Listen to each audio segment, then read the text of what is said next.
2 Kings. Chapter 1. After the death of Ahab, Moab rebelled against Israel.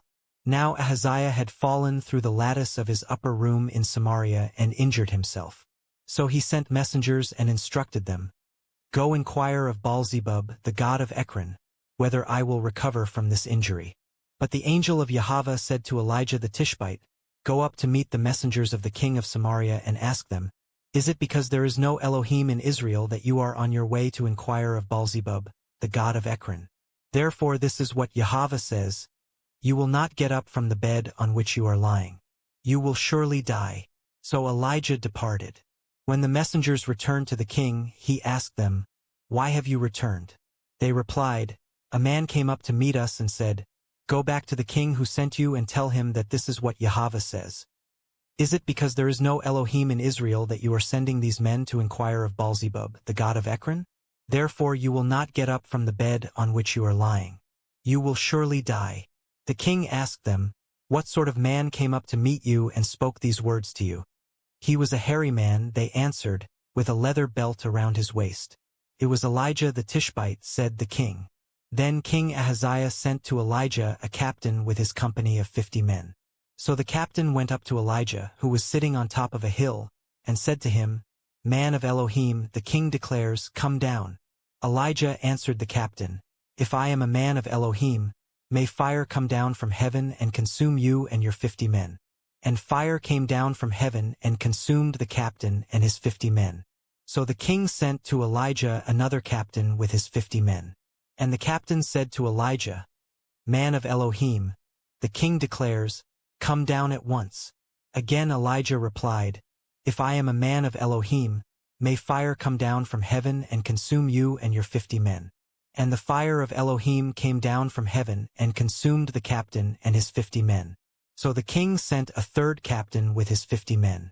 And the third captain went up, fell on his knees before Elijah, and begged him, "Man of Elohim, may my life and the lives of these 50 servants please be precious in your sight. Behold, fire has come down from heaven and consumed the first 2 captains of 50, with all their men. But now may my life be precious in your sight." Then the angel of Yahweh said to Elijah, "Go down with him. Do not be afraid of him." So Elijah got up and went down with him to the king. And Elijah said to King Ahaziah, "This is what Yahweh says. Is there really no Elohim in Israel for you to inquire of his word? Is that why you have sent messengers to inquire of Baalzebub, the god of Ekron? Therefore you will not get up from the bed on which you are lying. You will surely die." So Ahaziah died according to the word of Yahweh that Elijah had spoken. And since he had no son, Jehoram succeeded him in the 2nd year of the reign of Jehoram son of Jehoshaphat over Judah. As for the rest of the acts of Ahaziah, along with his accomplishments, are they not written in the book of the Chronicles of the Kings of Israel? Chapter 2. Shortly before Yahweh took Elijah up to heaven in a whirlwind, Elijah and Elisha were on their way from Gilgal. And Elijah said to Elisha, "Please stay here, for Yahweh has sent me on to Bethel."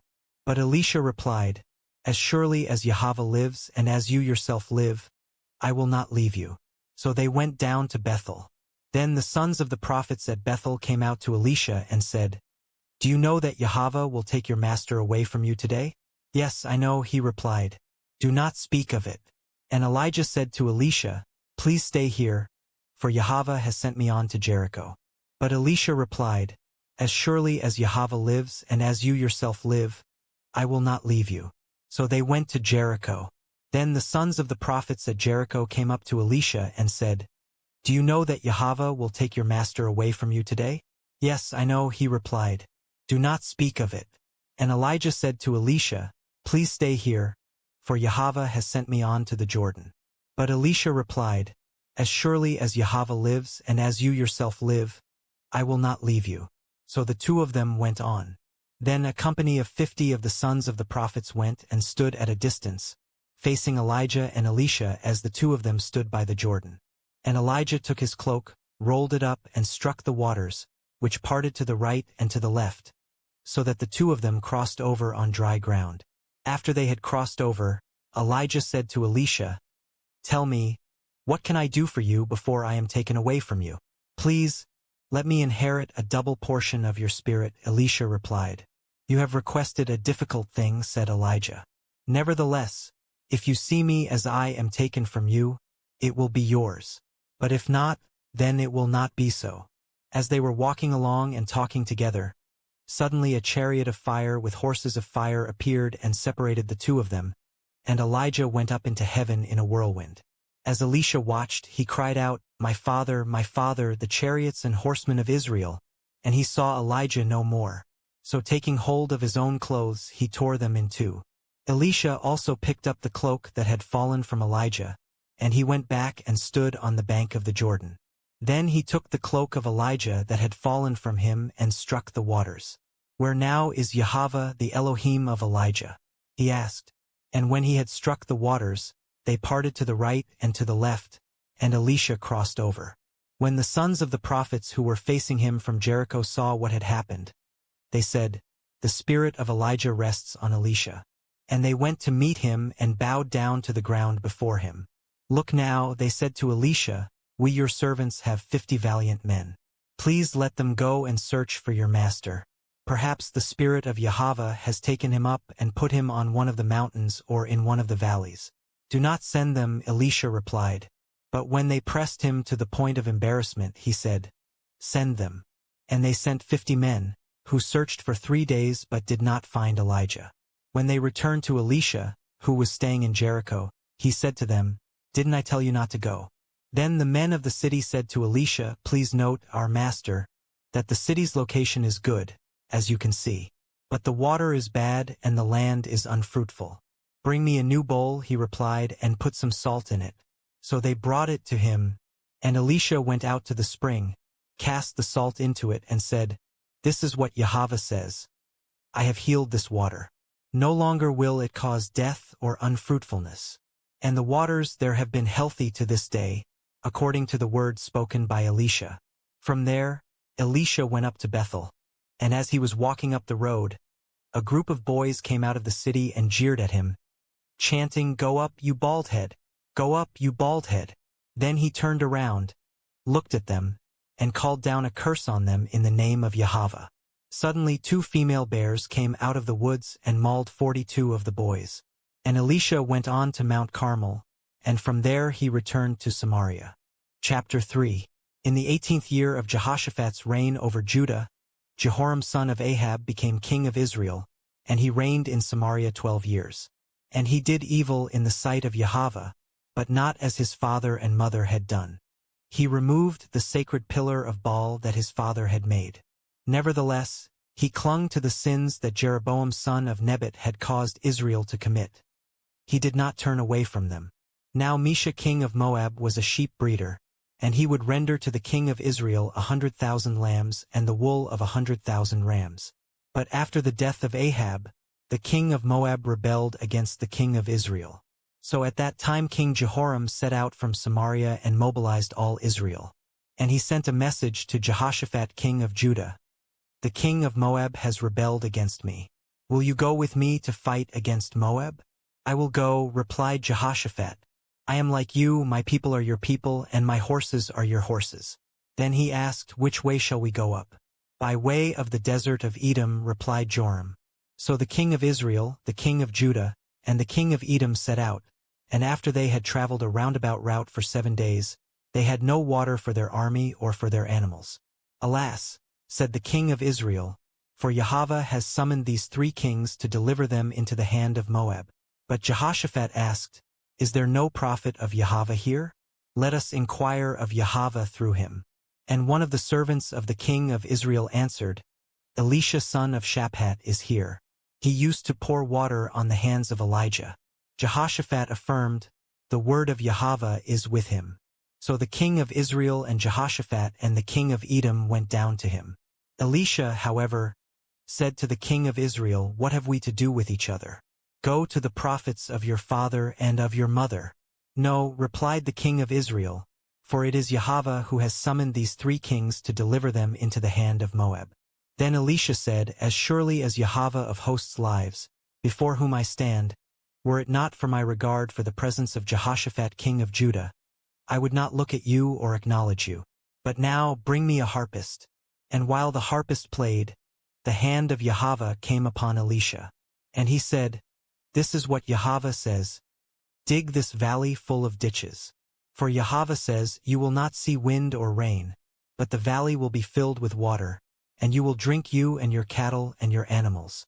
This is a simple matter in the sight of Yahweh, and he will also deliver the Moabites into your hand. And you shall attack every fortified city and every city of importance. You shall cut down every good tree, stop up every spring, and ruin every good field with stones. The next morning, at the time of the morning sacrifice, water suddenly flowed from the direction of Edom and filled the land. Now all the Moabites had heard that the kings had come up to fight against them. So all who could bear arms, young and old, were summoned and stationed at the border. When they got up early in the morning, the sun was shining on the water, and it looked as red as blood to the Moabites across the way. This is blood, they exclaimed. The kings have clashed swords and slaughtered one another. Now to the plunder, Moab. But when the Moabites came to the camp of Israel, the Israelites rose up and attacked them, and they fled before them. So the Israelites invaded their land and struck down the Moabites. They destroyed the cities, and each man threw stones on every good field until it was covered. They stopped up every spring and cut down every good tree. Only Kir Hareseth was left with stones in place, but men with slings surrounded it and attacked it as well. When the king of Moab saw that the battle was too fierce for him, he took with him 700 swordsmen to break through to the king of Edom, but they could not prevail. So he took his firstborn son, who was to succeed him, and offered him as a burnt offering on the city wall. And there was great fury against the Israelites, so they withdrew and returned to their own land. Chapter 4. Now the wife of one of the sons of the prophets cried out to Elisha, Your servant, my husband, is dead, and you know that your servant feared Yahweh. And now his creditor is coming to take my 2 children as his slaves. How can I help you? Asked Elisha. Tell me, what do you have in the house? She answered, Your servant has nothing in the house but a jar of oil. Go, said Elisha, borrow jars, even empty ones, from all your neighbors.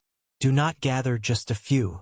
Then go inside, shut the door behind you and your sons, and pour oil into all these jars, setting the full ones aside. So she left him, and after she had shut the door behind her and her sons, they kept bringing jars to her, and she kept pouring.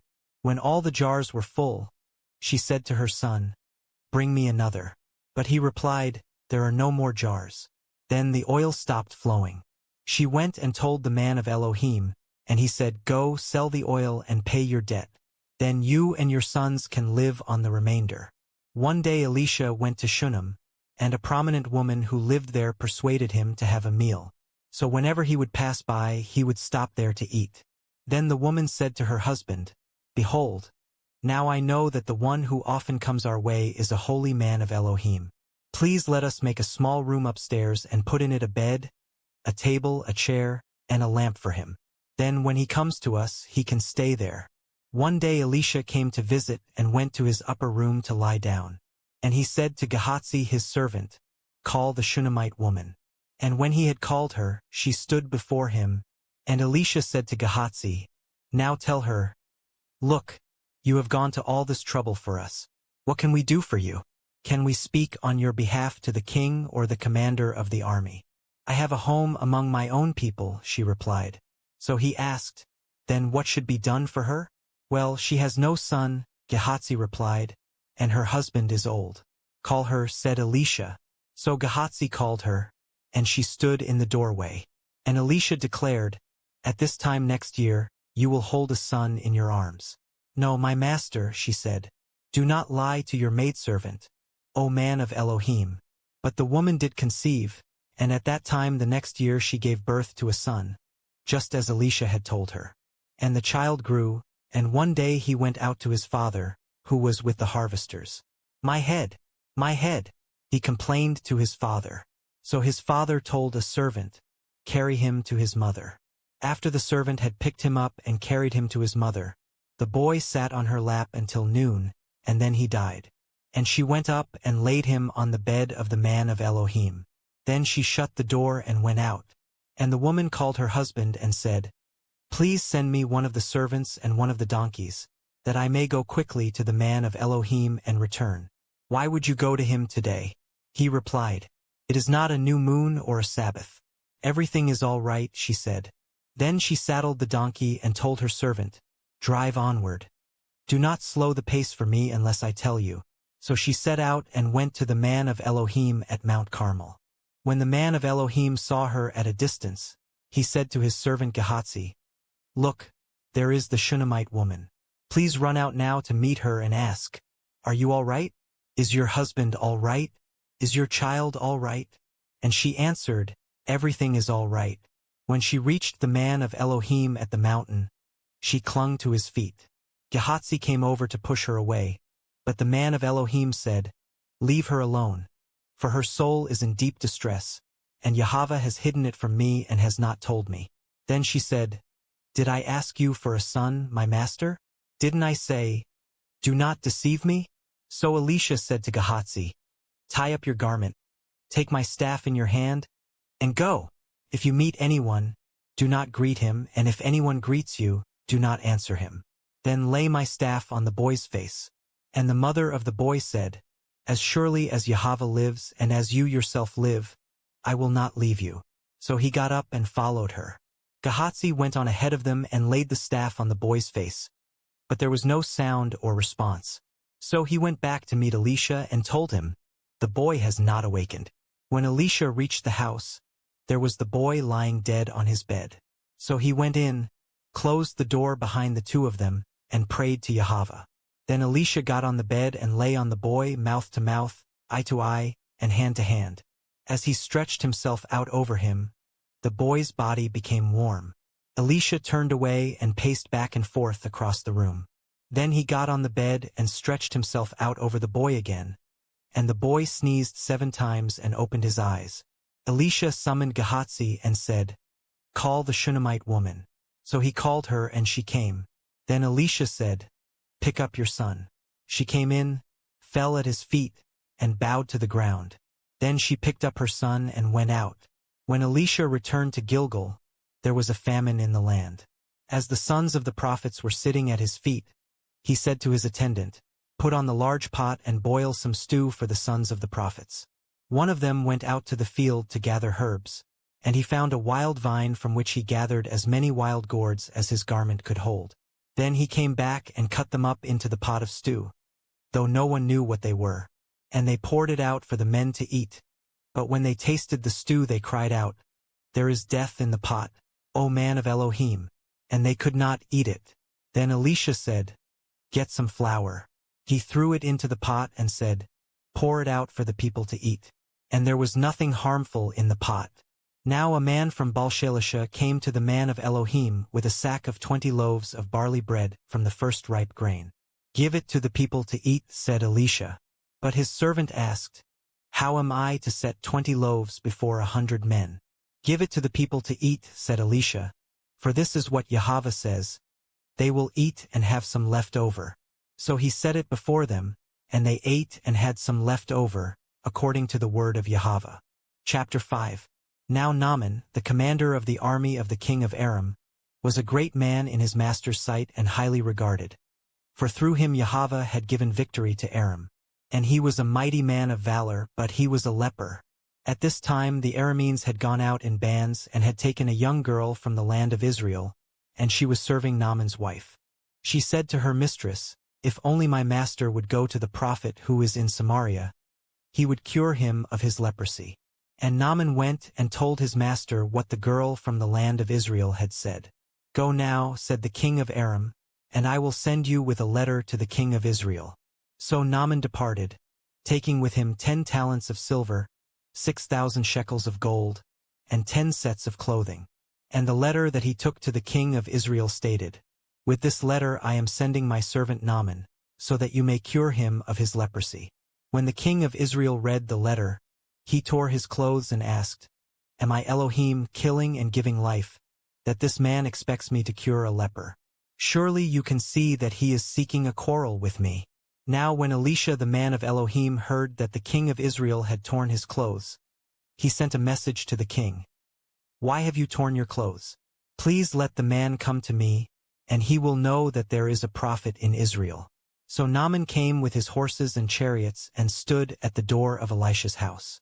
Then Elisha sent him a messenger, who said, "Go and wash yourself 7 times in the Jordan, and your flesh will be restored, and you will be clean." But Naaman went away angry, saying, "I thought that he would surely come out, stand and call on the name of Yahweh his Elohim, and wave his hand over the spot to cure my leprosy. Are not the Abana and Pharpar, the rivers of Damascus, better than all the waters of Israel? Could I not have washed in them and been cleansed?" So he turned and went away in a rage. Naaman's servants, however, approached him and said, "My father, if the prophet had told you to do some great thing, would you not have done it? How much more, then, when he tells you, 'Wash and be cleansed'?" So Naaman went down and dipped himself in the Jordan 7 times, according to the word of the man of Elohim, and his flesh was restored and became like that of a little child, and he was clean. Then Naaman and all his attendants went back to the man of Elohim, stood before him, and declared, "Now I know for sure that there is no Elohim in all the earth except in Israel. So please accept a gift from your servant." But Elisha replied, "As surely as Yahweh lives, before whom I stand, I will not accept it." And although Naaman urged him to accept it, he refused. "If you will not," said Naaman, "please let me, your servant, be given as much soil as a pair of mules can carry. For your servant will never again make a burnt offering or a sacrifice to any other god but Yahweh. Yet may Yahweh forgive your servant this one thing. When my master goes into the temple of Rimmon to worship there, and he leans on my arm and I bow down in the temple of Rimmon, may Yahweh forgive your servant in this matter." "Go in peace," said Elisha. But after Naaman had traveled a short distance, Gehazi, the servant of Elisha the man of Elohim, said, "Look, my master has spared this Aramean Naaman, while not accepting what he brought. As surely as Yahweh lives, I will run after him and get something from him." So Gehazi pursued Naaman. And when Naaman saw him running toward him, he got down from the chariot to meet him and asked, "Is everything all right?" "Everything is all right," Gehazi replied. "My master has sent me to say, I have just now discovered that 2 young men from the sons of the prophets have come to me from the hill country of Ephraim. Please give them a talent of silver and 2 sets of clothing." But Naaman insisted, "Please take 2 talents. And he urged Gehazi to accept them. Then he tied up 2 talents of silver in 2 bags along with 2 sets of clothing and gave them to 2 of his servants, who carried them ahead of Gehazi. When Gehazi came to the hill, he took the gifts from the servants and stored them in the house. Then he dismissed the men, and they departed. When Gehazi went in and stood before his master, Elisha asked him, "Gehazi, where have you been?" "Your servant did not go anywhere," he replied. But Elisha questioned him, "Did not my spirit go with you when the man got down from his chariot to meet you? Is this the time to accept money and clothing, olive groves and vineyards, sheep and oxen, menservants and maidservants? Therefore, the leprosy of Naaman will cling to you and your descendants forever." And as Gehazi left his presence, he was leprous as white as snow. Chapter 6. The sons of the prophets said to Elisha, "Please take note that the place where we meet with you is too small for us. Please let us go to the Jordan where each of us can get a log so we can build ourselves a place to live there." "Go," said Elisha. Then one of them said, "Please come with your servants." "I will come," he replied. So Elisha went with them, and when they came to the Jordan they began to cut down some trees. As one of them was cutting down a tree, the iron axe head fell into the water. "Oh, my master," he cried out, "it was borrowed." "Where did it fall?" asked the man of Elohim. And when he showed him the place, the man of Elohim cut a stick, threw it there, and made the iron float. "Lift it out," he said, and the man reached out his hand and took it. Now the king of Aram was at war against Israel. After consulting with his servants, he said, "My camp will be in such and such a place." Then the man of Elohim sent word to the king of Israel, "Be careful passing by this place, for the Arameans are going down there." So the king of Israel sent word to the place the man of Elohim had pointed out. Time and again Elisha warned the king, so that he was on his guard in such places. For this reason the king of Aram became enraged and called his servants to demand of them, "Tell me, Which one of us is on the side of the king of Israel? But one of his servants replied, No one, my master the king. For Elisha, the prophet in Israel, tells the king of Israel the very words you speak in your bedroom. So the king said, Go and see where he is, that I may send men to capture him.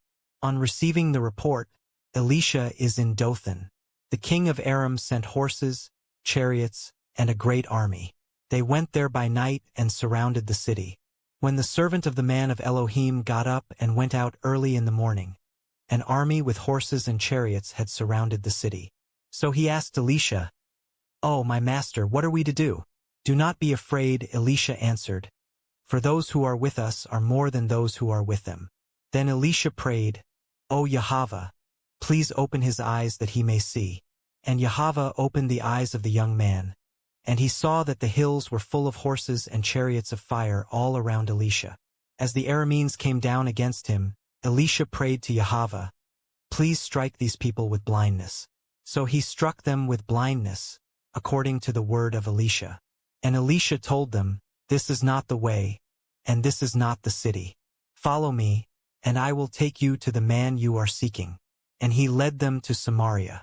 When they had entered Samaria, Elisha said, O Yahweh, open the eyes of these men that they may see. Then Yahweh opened their eyes, and they looked around and discovered that they were in Samaria.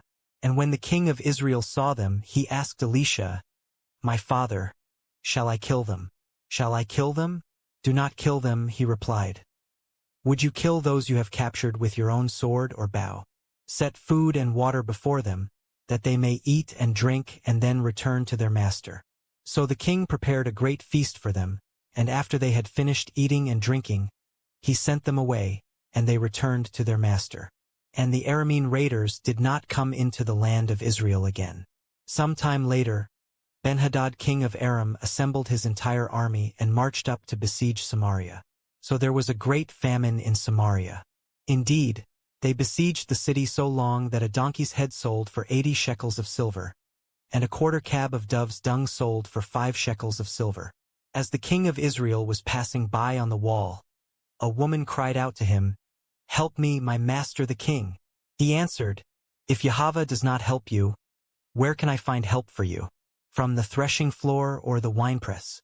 Then the king asked her, What is the matter? And she answered, This woman said to me, Give up your son, that we may eat him, and tomorrow we will eat my son. So we boiled my son and ate him, and the next day I said to her, Give up your son, that we may eat him. But she had hidden her son. When the king heard the words of the woman, he tore his clothes. And as he passed by on the wall, the people saw the sackcloth under his clothes next to his skin. He announced, May Elohim punish me, and ever so severely, if the head of Elisha son of Shaphat remains on his shoulders through this day.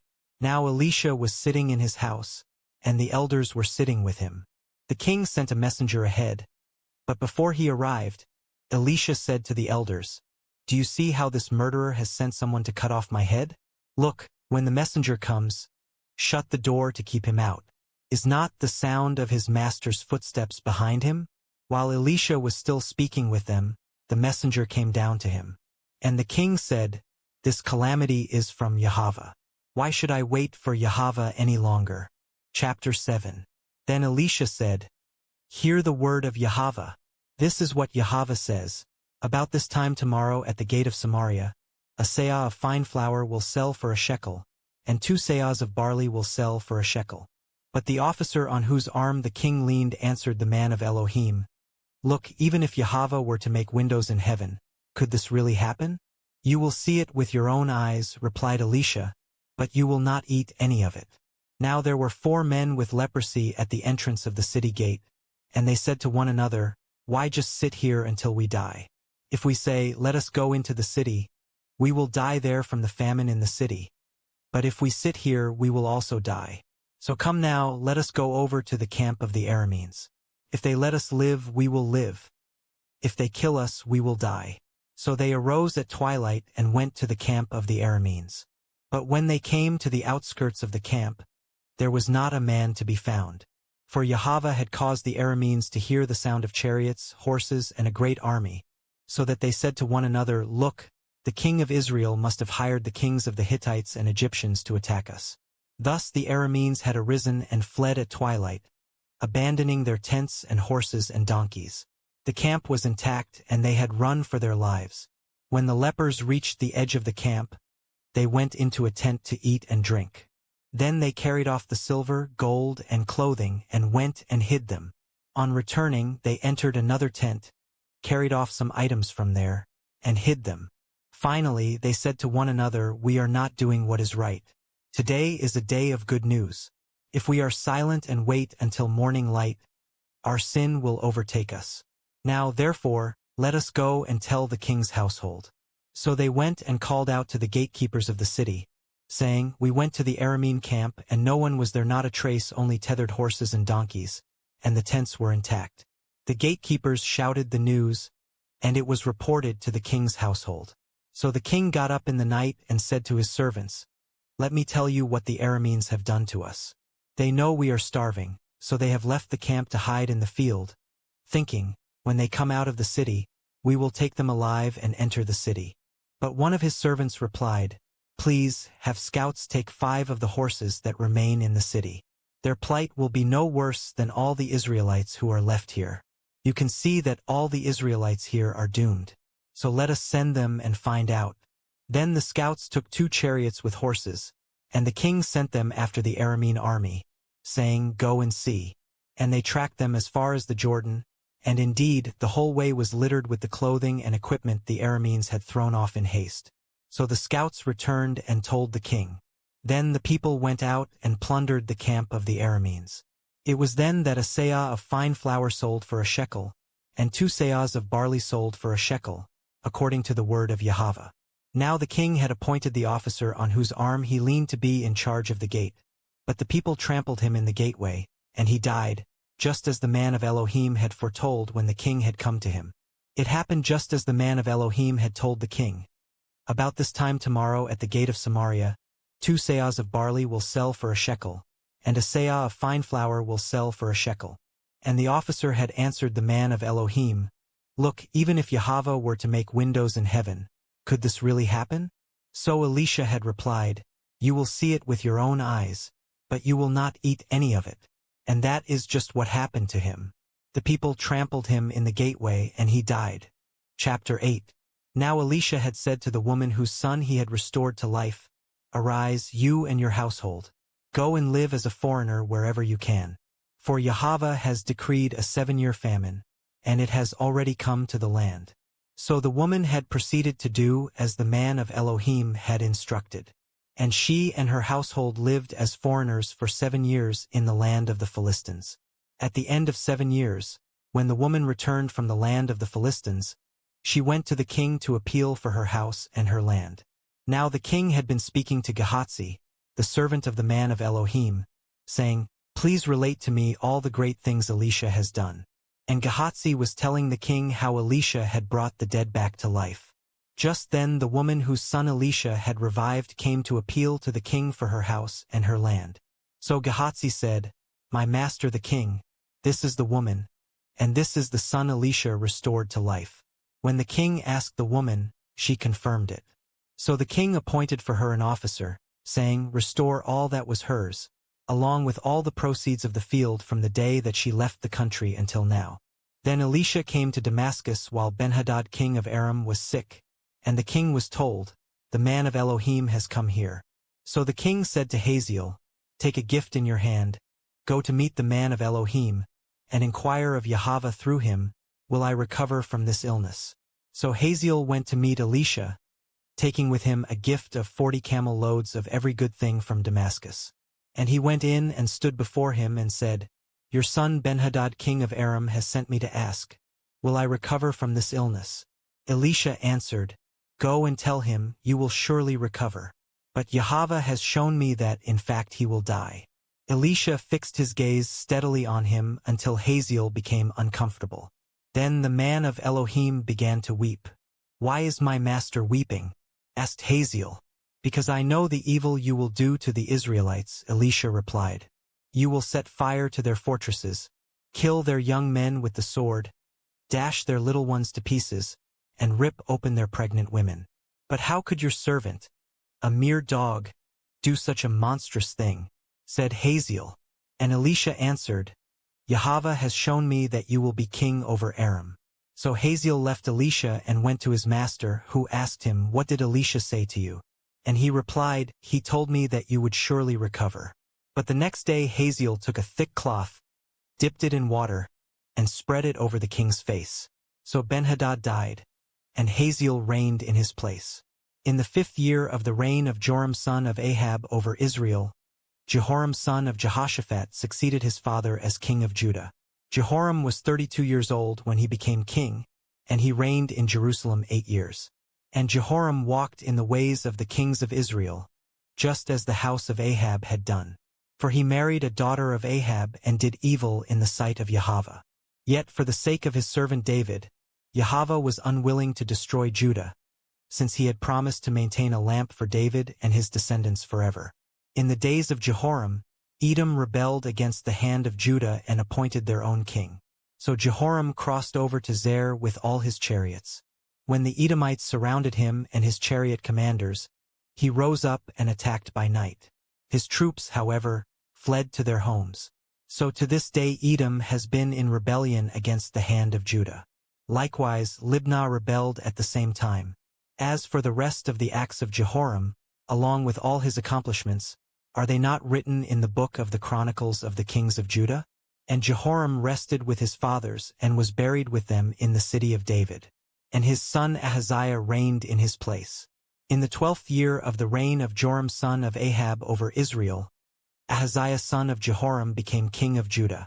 Ahaziah was 22 years old when he became king, and he reigned in Jerusalem 1 year. His mother's name was Athaliah, the granddaughter of Omri king of Israel. And Ahaziah walked in the ways of the house of Ahab and did evil in the sight of Yahweh like the house of Ahab, for he was a son-in-law of the house of Ahab. Then Ahaziah went with Joram son of Ahab to fight against Hazael king of Aram at Ramoth-Gilead, and the Arameans wounded Joram. So King Joram returned to Jezreel to recover from the wounds that the Arameans had inflicted on him at Ramah when he fought against Hazael king of Aram. Then Ahaziah son of Jehoram king of Judah went down to Jezreel to visit Joram son of Ahab, because Joram had been wounded. Chapter 9. Now Elisha the prophet summoned one of the sons of the prophets and said to him, "Tuck your cloak under your belt, take this flask of oil and go to Ramoth-Gilead. When you arrive, look for Jehu son of Jehoshaphat the son of Nimshi. Go in, get him away from his companions, and take him to an inner room. Then take the flask of oil, pour it on his head, and declare, 'This is what Yahweh says. I anoint you king over Israel.' Then open the door and run. Do not delay." So the young prophet went to Ramoth-Gilead, and when he arrived, the army commanders were sitting there. "I have a message for you, commander," he said. "For which of us?" asked Jehu. "For you, commander," he replied. So Jehu got up and went into the house, where the young prophet poured the oil on his head and declared, "This is what Yahweh, the Elohim of Israel, says. I anoint you king over Yahweh's people Israel, and you are to strike down the house of your master Ahab, so that I may avenge the blood of my servants the prophets and the blood of all the servants of Yahweh shed by the hand of Jezebel. The whole house of Ahab will perish, and I will cut off from Ahab every male, both slave and free, in Israel. I will make the house of Ahab like the houses of Jeroboam son of Nebat and Baasha son of Ahijah.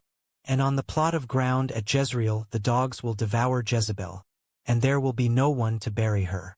Then the young prophet opened the door and ran. When Jehu went out to the servants of his master, they asked, "Is everything all right? Why did this madman come to you?" "You know his kind and their babble," he replied. "That is a lie," they said. "Tell us now." So Jehu answered, "He talked to me about this and that, and he said, 'This is what Yahweh says. I anoint you king over Israel.'" Quickly each man took his garment and put it under Jehu on the bare steps. Then they blew the ram's horn and proclaimed, "Jehu is king." Thus Jehu son of Jehoshaphat, the son of Nimshi, conspired against Joram. Now Joram and all Israel had been defending Ramoth-Gilead against Hazael king of Aram, But King Joram had returned to Jezreel to recover from the wounds he had suffered at the hands of the Arameans in the battle against Hazael their king. So Jehu said, "If you commanders wish to make me king, then do not let anyone escape from the city to go and tell it in Jezreel." Then Jehu got into his chariot and went to Jezreel, because Joram was laid up there and Ahaziah king of Judah had gone down to see him. Now the watchman standing on the tower in Jezreel saw Jehu's troops approaching, and he called out, "I see a company of troops. Choose a rider," Joram commanded. "Send him out to meet them and ask, 'Have you come in peace?'" So a horseman rode off to meet Jehu and said, "This is what the king asks. Have you come in peace? What do you know about peace?" Jehu replied, "Fall in behind me." And the watchman reported, "The messenger reached them, but he is not coming back." So the king sent out a second horseman, who went to them and said, "This is what the king asks. Have you come in peace? What do you know about peace?" Jehu replied, "Fall in behind me." Again the watchman reported, "He reached them, but he is not coming back. And the charioteer is driving like Jehu son of Nimshi, he is driving like a madman. Harness." Joram shouted, and they harnessed his chariot. Then Joram king of Israel and Ahaziah king of Judah set out, each in his own chariot, and met Jehu on the property of Naboth the Jezreelite. When Joram saw Jehu, he asked, "Have you come in peace, Jehu?" "How can there be peace?" he replied, "as long as the idolatry and witchcraft of your mother Jezebel abound." Joram turned around and fled, calling out to Ahaziah, "Treachery, Ahaziah!" Then Jehu drew his bow and shot Joram between the shoulders. The arrow pierced his heart, and he slumped down in his chariot. And Jehu said to Bidkar his officer, "Pick him up and throw him into the field of Naboth the Jezreelite. For remember that, when you and I were riding together behind his father Ahab, Yahweh lifted up this burden against him. As surely as I saw the blood of Naboth and the blood of his sons yesterday, declares Yahweh, so will I repay you on this plot of ground, declares Yahweh. Now then, according to the word of Yahweh, pick him up and throw him on the plot of ground." When King Ahaziah of Judah saw this, he fled up the road toward Beth-Hagan. And Jehu pursued him, shouting, "Shoot him too!" So they shot Ahaziah in his chariot on the ascent of Gur, near Ibleam, and he fled to Megiddo and died there. Then his servants carried him by chariot to Jerusalem and buried him with his fathers in his tomb in the city of David. In the 11th year of Joram son of Ahab, Ahaziah had become king over Judah. Now when Jehu arrived in Jezreel, Jezebel heard of it. So she painted her eyes, adorned her head, and looked down from a window. And as Jehu entered the gate, she asked, "Have you come in peace, O Zimri, murderer of your master?" He looked up at the window and called out, "Who is on my side? Who?" And 2 or 3 eunuchs looked down at him. "Throw her down," yelled Jehu. So they threw her down, and her blood splattered on the wall and on the horses as they trampled her underfoot. Then Jehu went in and ate and drank. "Take care of this cursed woman," he said, "and bury her, for she was the daughter of a king." But when they went out to bury her, they found nothing but her skull, her feet, and the palms of her hands. So they went back and told Jehu, who replied, "This is the word of Yahweh, which he spoke through his servant Elijah the Tishbite. On the plot of ground at Jezreel the dogs will devour the flesh of Jezebel. And Jezebel's body will lie like dung in the field on the plot of ground at Jezreel, so that no one can say, 'This is Jezebel.'" Chapter 10. Now Ahab had 70 sons in Samaria. So Jehu wrote letters and sent them to Samaria to the officials of Jezreel, to the elders, and to the guardians of the sons of Ahab, saying, "When this letter arrives, since your master's sons are with you and you have chariots and horses, a fortified city and weaponry, select the best and most worthy son of your master, set him on his father's throne, and fight for your master's house." But they were terrified and reasoned, "If 2 kings could not stand against him, how can we?" So the palace administrator, the overseer of the city, the elders, and the guardians sent a message to Jehu, "We are your servants, and we will do whatever you say. We will not make anyone king. Do whatever is good in your sight." Then Jehu wrote them a second letter and said, "If you are on my side, and if you will obey me, then bring the heads of your master's sons to me at Jezreel by this time tomorrow." Now the sons of the king, 70 in all, were being brought up by the leading men of the city. And when the letter arrived, they took the sons of the king and slaughtered all 70 of them. They put their heads in baskets and sent them to Jehu at Jezreel. When the messenger arrived, he told Jehu, "They have brought the heads of the sons of the king." And Jehu ordered, "Pile them in 2 heaps at the entrance of the gate until morning." The next morning, Jehu went out and stood before all the people and said, "You are innocent. It was I who conspired against my master and killed him. But who killed all these?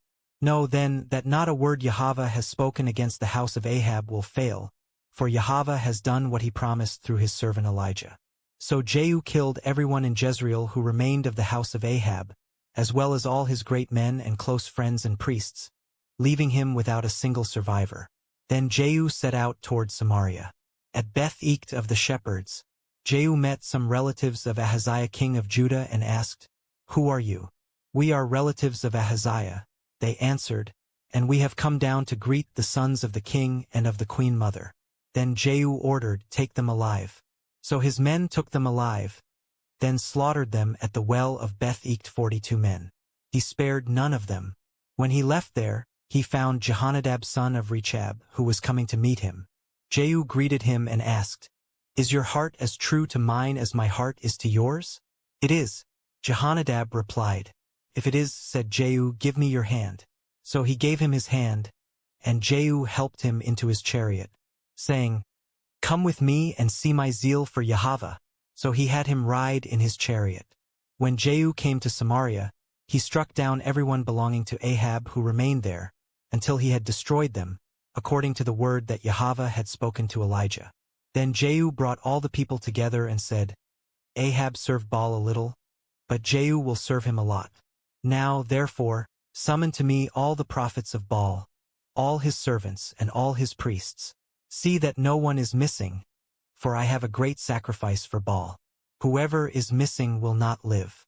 But Jehu was acting deceptively in order to destroy the servants of Baal. And Jehu commanded, "Proclaim a solemn assembly for Baal." So they announced it. Then Jehu sent word throughout Israel, and all the servants of Baal came. There was not a man who failed to show. They entered the temple of Baal, and it was filled from end to end. And Jehu said to the keeper of the wardrobe, "Bring out garments for all the servants of Baal." So he brought out garments for them. Next, Jehu and Jehonadab son of Rechab entered the temple of Baal. And Jehu said to the servants of Baal, "Look around to see that there are no servants of Yahweh here among you, only servants of Baal." And they went in to offer sacrifices and burnt offerings. Now Jehu had stationed 80 men outside and warned them, "If anyone allows one of the men I am delivering into your hands to escape, he will forfeit his life for theirs." When he had finished making the burnt offering, Jehu said to the guards and officers, "Go in and kill them. Do not let anyone out." So the guards and officers put them to the sword, threw the bodies out, and went into the inner room of the temple of Baal. They brought out the sacred pillar of the temple of Baal and burned it. They also demolished the sacred pillar of Baal. Then they tore down the temple of Baal and made it into a latrine, which it is to this day. Thus Jehu eradicated Baal from Israel, but he did not turn away from the sins that Jeroboam son of Nebat had caused Israel to commit, the worship of the golden calves at Bethel and Dan. Nevertheless, Yahweh said to Jehu, "Because you have done well in carrying out what is right in my sight and have done to the house of Ahab all that was in my heart, for generations of your sons will sit on the throne of Israel." Yet Jehu was not careful to follow the instruction of Yahweh, the Elohim of Israel, with all his heart. He did not turn away from the sins that Jeroboam had caused Israel to commit. In those days Yahweh began to reduce the size of Israel. Hazael defeated the Israelites throughout their territory. From the Jordan eastward through all the land of Gilead, the region of Gad, Reuben, and Manasseh, and from Aroer by the Arnon valley through Gilead to Bashan. As for the rest of the acts of Jehu, along with all his accomplishments and all his might, are they not written in the book of the Chronicles of the Kings of Israel? And Jehu rested with his fathers and was buried in Samaria, and his son Jehoahaz reigned in his place. So the duration of Jehu's reign over Israel in Samaria was 28 years. Chapter 11. When Athaliah the mother of Ahaziah saw that her son was dead, she proceeded to annihilate all the royal heirs. But Jehosheba daughter of King Joram, the sister of Ahaziah, took Joash son of Ahaziah and stole him away from among the sons of the king who were being murdered. She put him and his nurse in a bedroom to hide him from Athaliah, and he was not killed. And Joash remained hidden with his nurse in the house of Yahweh for 6 years while Athaliah ruled the land. Then in the 7th year Jehoiada sent for the commanders of hundreds, the Karites and the guards, and had them brought into the house of Yahweh. There he made a covenant with them and put them under oath. He showed them the king's son, and commanded them, "This is what you are to do. A third of you who come on duty on the Sabbath shall guard the royal palace. A third shall be at the gate of Sur, and a third at the gate behind the guards. You are to take turns guarding the temple. The 2 divisions that would go off duty on the Sabbath are to guard the house of Yahweh for the king. You must surround the king with weapons in hand, and anyone who approaches the ranks must be put to death. You must stay close to the king wherever he goes." So the commanders of hundreds did everything that Jehoiada the priest had ordered. Each of them took his men, those coming on duty on the Sabbath and those going off duty, and came to Jehoiada the priest. Then the priest gave to the commanders of hundreds the spears and shields of King David from the house of Yahweh. And the guards stood with weapons in hand surrounding the king by the altar and the temple, from the south side to the north side of the temple. Then Jehoiada brought out the king's son, put the crown on him, presented him with the testimony, and proclaimed him king. They anointed him, and the people clapped their hands and declared, "Long live the king." When Athaliah heard the noise from the guards and the people, she went out to the people in the house of Yahweh. And she looked out and saw the king standing by the pillar, according to the custom. The officers and trumpeters were beside the king, and all the people of the land were rejoicing and blowing trumpets. Then Athaliah tore her clothes and screamed, "Treason! Treason!" And Jehoiada the priest ordered the commanders of hundreds in charge of the army, "Bring her out between the ranks, and put to the sword anyone who follows her." For the priest had said, "She must not be put to death in the house of Yahweh." So they seized Athaliah as she reached the horses' entrance to the palace grounds, and there she was put to death. Then Jehoiada made a covenant between Yahweh and the king and the people that they would be Yahweh's people. He also made a covenant between the king and the people. So all the people of the land went to the temple of Baal and tore it down. They smashed the altars and idols to pieces, and they killed Mattan the priest of Baal in front of the altars. And Jehoiada the priest posted guards for the house of Yahweh.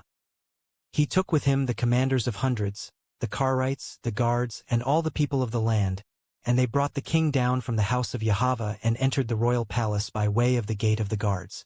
Then Joash took his seat on the royal throne, and all the people of the land rejoiced. And the city was quiet, because Athaliah had been put to the sword at the royal palace. Joash was 7 years old when he became king. Chapter 12. In the 7th year of Jehu, Joash became king, and he reigned in Jerusalem 40 years. His mother's name was Zibiah. She was from Beersheba. And Joash did what was right in the eyes of Yahweh all the days he was instructed by Jehoiada the priest. Nevertheless, the high places were not removed.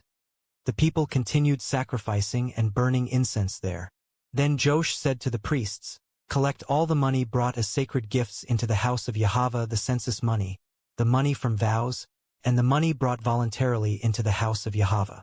Let every priest receive it from his constituency, and let it be used to repair any damage found in the temple."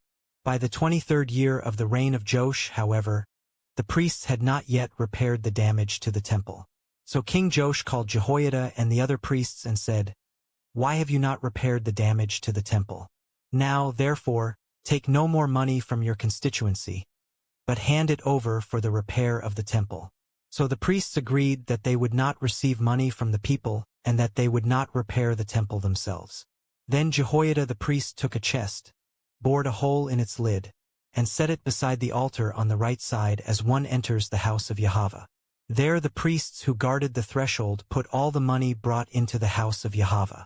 Whenever they saw that there was a large amount of money in the chest, the royal scribe and the high priest would go up, count the money brought into the house of Yahweh, and tie it up in bags. Then they would put the counted money into the hands of those who supervised the work on the house of Yahweh, who in turn would pay those doing the work, the carpenters, builders, masons, and stonecutters. They also purchased timber and dressed stone to repair the damage to the house of Yahweh, and they paid the other expenses of the temple repairs. However, the money brought into the house of Yahweh was not used for making silver basins, wick trimmers, sprinkling bowls, trumpets, or any articles of gold or silver for the house of Yahweh. Instead, it was paid to those doing the work, and with it they repaired the house of Yahweh. No accounting was required from the men who received the money to pay the workmen, because they acted with integrity. The money from the guilt offerings and sin offerings was not brought into the house of Yahweh. It belonged to the priests. At that time Hazael king of Aram marched up and fought against Gath and captured it. Then he decided to attack Jerusalem. So King Joash of Judah took all the sacred objects dedicated by his fathers Jehoshaphat, Jehoram, and Ahaziah, the kings of Judah, along with his own consecrated items and all the gold found in the treasuries of the house of Yahweh and the royal palace, and he sent them to Hazael king of Aram. So Hazael withdrew from Jerusalem. As for the rest of the acts of Joash, along with all his accomplishments, are they not written in the book of the Chronicles of the kings of Judah? And the servants of Joash rose up and formed a conspiracy and killed him at Beth Millo, on the road down to Silla. His servants Jozabad son of Shimeth and Jehozabad son of Shomer struck him down, and he died. And they buried him with his fathers in the city of David, and his son Amaziah reigned in his place. Chapter 13. In the 23rd year of the reign of Joash son of Ahaziah over Judah, Jehoahaz son of Jehu became king of Israel, and he reigned in Samaria 17 years. And he did evil in the sight of Yahweh and followed the sins that Jeroboam son of Nebat had caused Israel to commit. He did not turn away from them. So the anger of Yahweh burned against Israel, and he delivered them continually into the hands of Hazael king of Aram and his son Ben-Hadad. Then Jehoahaz sought the favor of Yahweh, and Yahweh listened to him because he saw the oppression that the king of Aram had inflicted on Israel. So Yahweh gave Israel a deliverer, and they escaped the power of the Arameans. Then the people of Israel lived in their own homes as they had before. Nevertheless, they did not turn away from the sins that the house of Jeroboam had caused Israel to commit, but they continued to walk in them. The Asherah pole even remained standing in Samaria. Jehoahaz had no army left except 50 horsemen, 10 chariots, and 10,000 foot soldiers, because the king of Aram had destroyed them and made them like the dust at threshing. As for the rest of the acts of Jehoahaz, along with all his accomplishments and his might, are they not written in the book of the Chronicles of the kings of Israel? And Jehoahaz rested with his fathers and was buried in Samaria. And his son Jehoash reigned in his place. In the 37th year of the reign of Joash over Judah, Jehoash son of Jehoahaz became king of Israel in Samaria, and he reigned 16 years. And he did evil in the sight of Yahweh and did not turn away from all the sins that Jeroboam son of Nebat had caused Israel to commit, but he walked in them. As for the rest of the acts of Jehoash, along with all his accomplishments and his might, including his war against Amaziah king of Judah, are they not written in the book of the Chronicles of the kings of Israel? And Jehoash rested with his fathers, and Jeroboam succeeded him on the throne. Jehoash was buried in Samaria with the kings of Israel. When Elisha had fallen sick with the illness from which he would die, Jehoash king of Israel came down to him and wept over him, saying, my father, the chariots and horsemen of Israel. Elisha told him, take a bow and some arrows. So Jehoash took a bow and some arrows. Then Elisha said to the king of Israel, put your hand on the bow. So the king put his hand on the bow, and Elisha put his hands on the king's hands. Open the east window, said Elisha. So he opened it, and Elisha said, shoot. So he shot. And Elisha declared, this is Yahweh's arrow of victory, the arrow of victory over Aram, for you shall strike the Arameans in Aphek until you have put an end to them. Then Elisha said, take the arrows. So he took them. And Elisha said to the king of Israel, strike the ground. So he struck the ground 3 times and stopped. But the man of Elohim was angry with him and said, you should have struck the ground 5 or 6 times. Then you would have struck down Aram until you had put an end to it. But now you will strike down Aram only 3 times.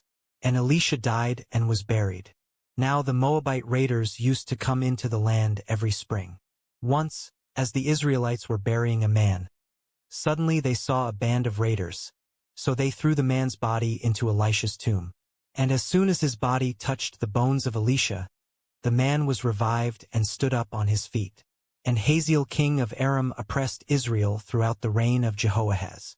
But Yahweh was gracious to Israel and had compassion on them.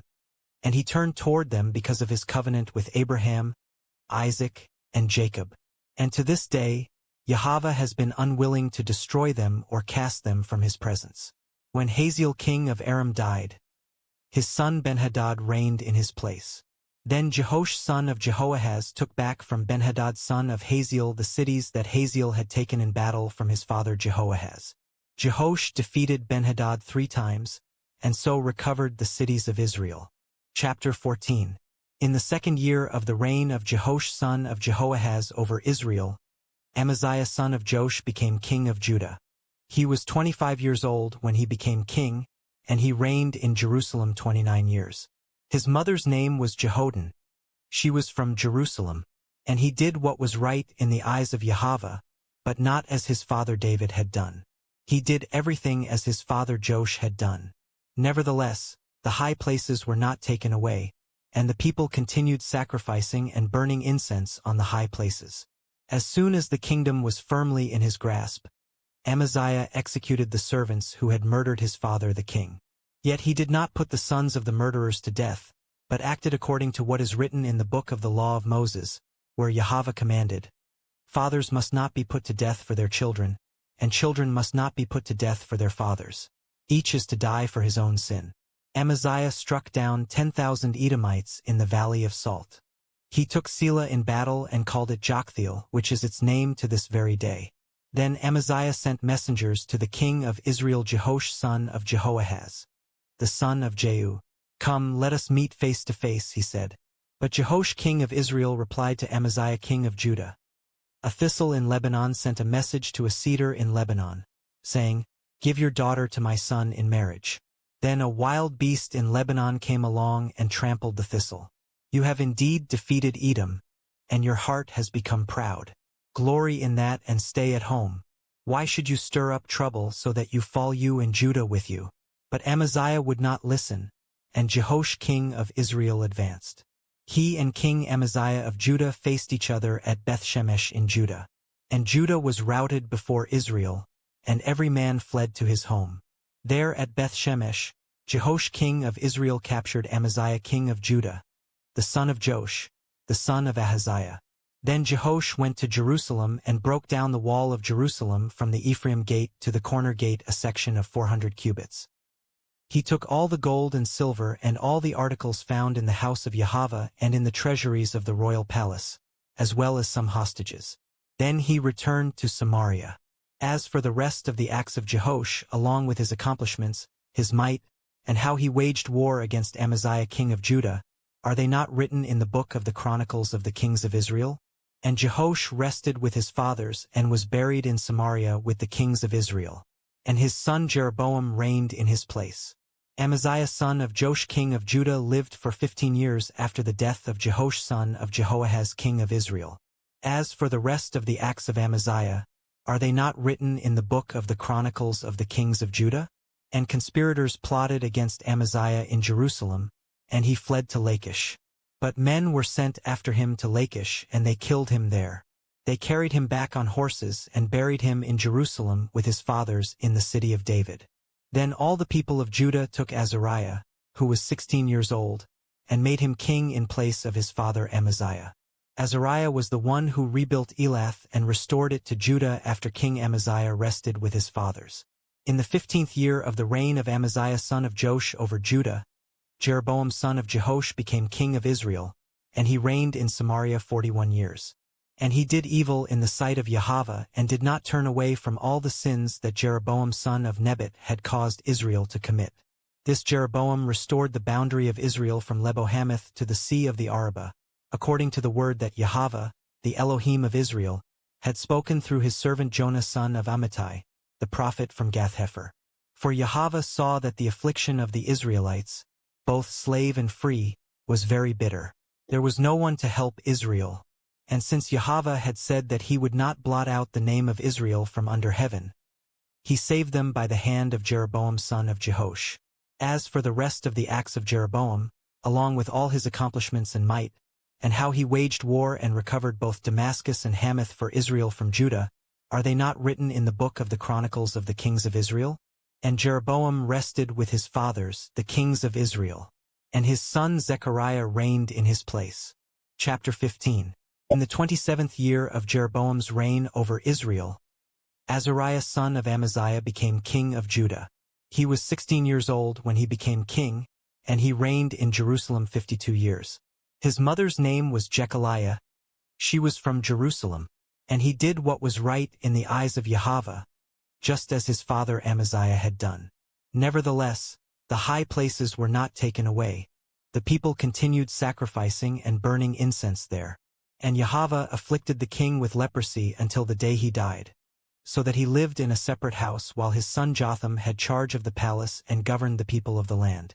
As for the rest of the acts of Azariah, along with all his accomplishments, are they not written in the book of the Chronicles of the kings of Judah?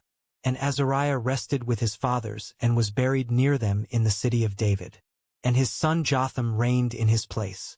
In the 38th year of Azariah's reign over Judah, Zechariah son of Jeroboam became king of Israel, and he reigned in Samaria 6 months. And he did evil in the sight of Yahweh, as his fathers had done. He did not turn away from the sins that Jeroboam son of Nebat had caused Israel to commit. Then Shallum son of Jabesh conspired against Zechariah, struck him down and killed him in front of the people, and reigned in his place. As for the rest of the acts of Zechariah, they are indeed written in the book of the Chronicles of the kings of Israel. So the word of Yahweh spoken to Jehu was fulfilled, for generations of your sons will sit on the throne of Israel. In the 39th year of Uzziah's reign over Judah, Shallum son of Jabesh became king, and he reigned in Samaria 1 full month. Then Menahem son of Gadi went up from Tirzah to Samaria, struck down and killed Shallum son of Jabesh, and reigned in his place. As for the rest of the acts of Shallum, along with the conspiracy he led, they are indeed written in the book of the Chronicles of the kings of Israel. At that time Menahem, starting from Tirzah, attacked Tiphsah and everyone in its vicinity, because they would not open their gates. So he attacked Tiphsah and ripped open all the pregnant women. In the 39th year of Azariah's reign over Judah, Menahem son of Gadi became king of Israel, and he reigned in Samaria 10 years. And he did evil in the sight of Yahweh, and throughout his reign he did not turn away from the sins that Jeroboam son of Nebat had caused Israel to commit. Then Pul king of Assyria invaded the land, and Menahem gave Pul 1,000 talents of silver in order to gain his support and strengthen his own grip on the kingdom. Menahem exacted this money from each of the wealthy men of Israel, 50 shekels of silver from each man to give to the king of Assyria. So the king of Assyria withdrew and did not remain in the land. As for the rest of the acts of Menahem, along with all his accomplishments, are they not written in the book of the Chronicles of the kings of Israel?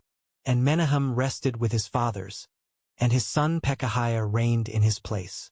In the 50th year of Azariah's reign over Judah, Pekahiah son of Menahem became king of Israel and reigned in Samaria 2 years.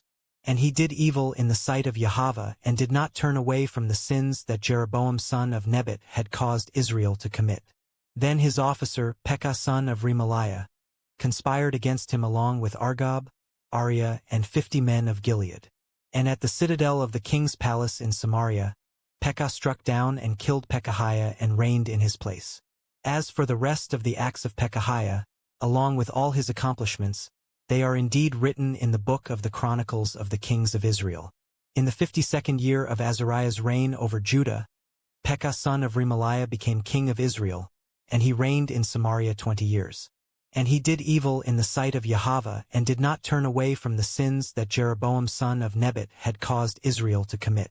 In the days of Pekah king of Israel, Tiglath-Pileser king of Assyria came and captured Ijon, Abel-Beth-Maachah, Genoa, Kadesh, Hazor, Gilead, and Galilee, including all the land of Naphtali, and he took the people as captives to Assyria.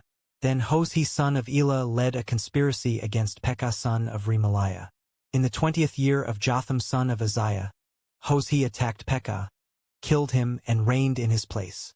As for the rest of the acts of Pekah, along with all his accomplishments, they are indeed written in the book of the Chronicles of the Kings of Israel.